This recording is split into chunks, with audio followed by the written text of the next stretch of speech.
Engine में प्रयोग होने वाला स्टार्टर मोटर एक इलेक्ट्रिक मोटर है जिसका प्रयोग इंजन को क्रैंक करने के लिए किया जाता है।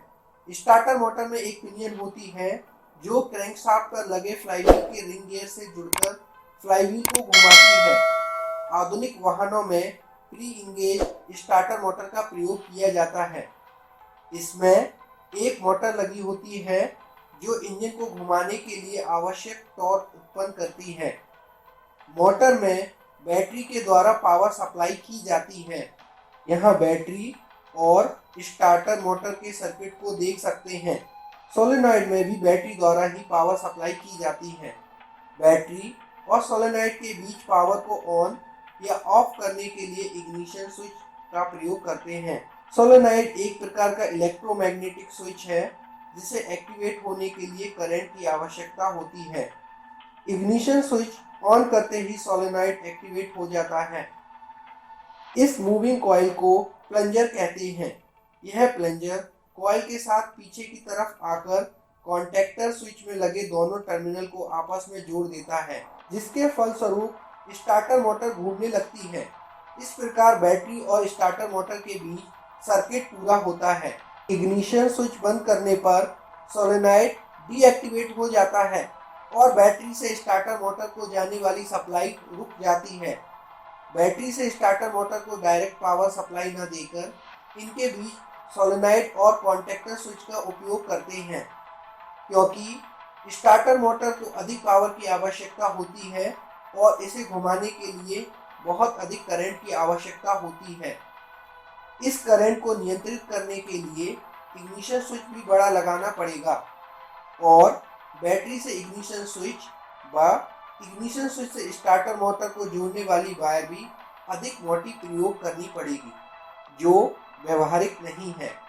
इस कारण सोलेनॉइड का प्रयोग करते हैं, जो अपेक्षाकृत बहुत कम करंट में ही एक्टिवेट हो जाता है।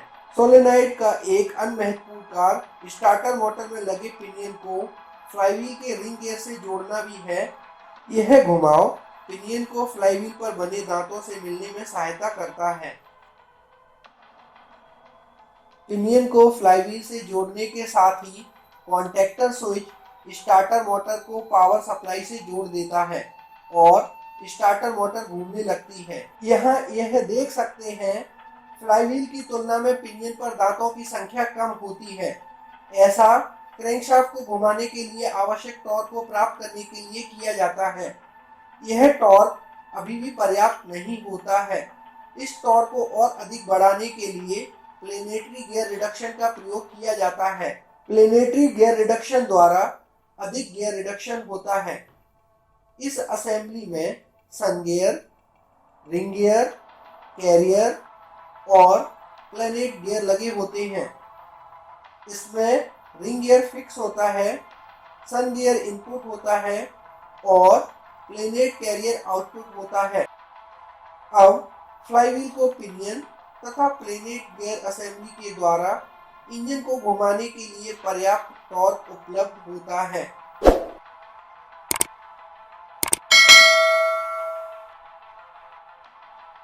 इंजन के स्टार्ट होने के बाद पिनियन को अपनी पूर्व स्थिति में वापस आना होता है, अन्यथा पिनियन के दांत खराब हो सकते हैं। इस स्थिति को प्राप्त करने के लिए इग्निशन की भी अपनी पूर्व स्थिति में आ जाती है। यदि इंजन के स्टार्ट होने के तुरंत बाद पिनियन अपनी पूर्व स्थिति में नहीं पहुंचती है, तो फ्लाईव्हील पिनियन को तेज गति से घुमाना शुरू कर देगा और स्टार्टर मोटर खराब हो सकती है। इससे बचने के लिए स्टार्टर मोटर में वन वे क्लच का प्रयोग करते हैं। वन वे क्लच में आउटर रेस और इनर रेस के बीच में रोलर लगे रहते हैं।